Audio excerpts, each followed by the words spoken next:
Salam buat kita semua. Perkenalkan, nama saya Joni Parnasib Sinaga, Latsar CPNS 2022, Pemprov Kaltara Angkatan 54, Kelompok 4. Di sini saya akan menjelaskan tugas agenda 3 tentang analisis isu dalam upaya mewujudkan smart governance dengan perspektif manajemen ASN.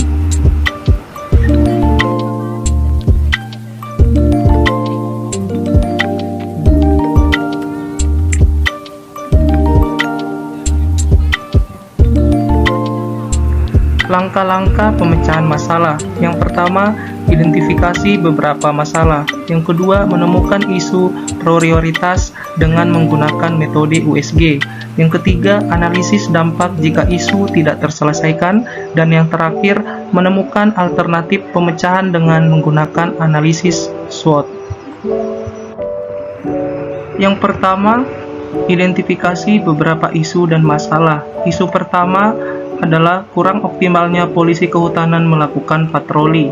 Pada faktanya, di UPT DKPH Tanah Tidung masih kurangnya armada mobil atau motor yang digunakan untuk patroli.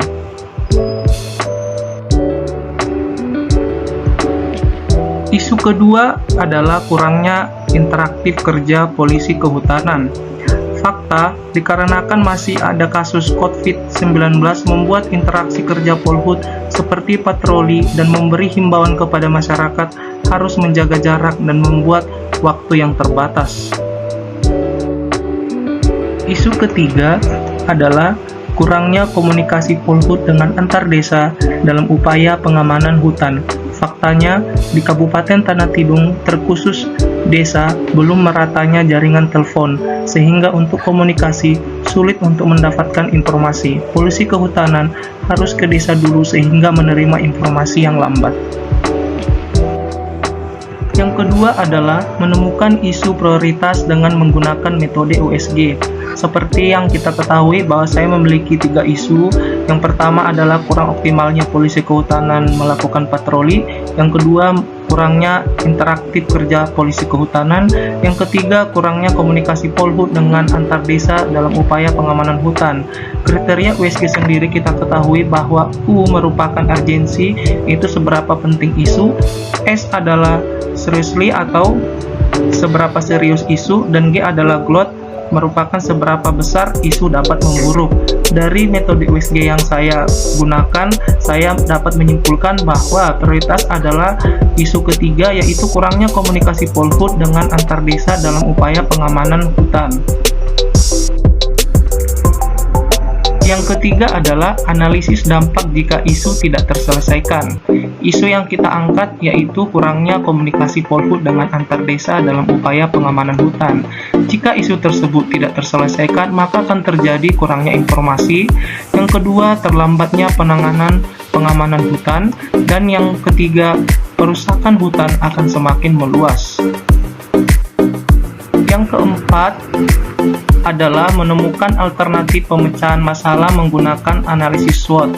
Seperti yang kita tahu, analisis SWOT memiliki ada 4, yaitu strength, weakness, opportunity, dan threat.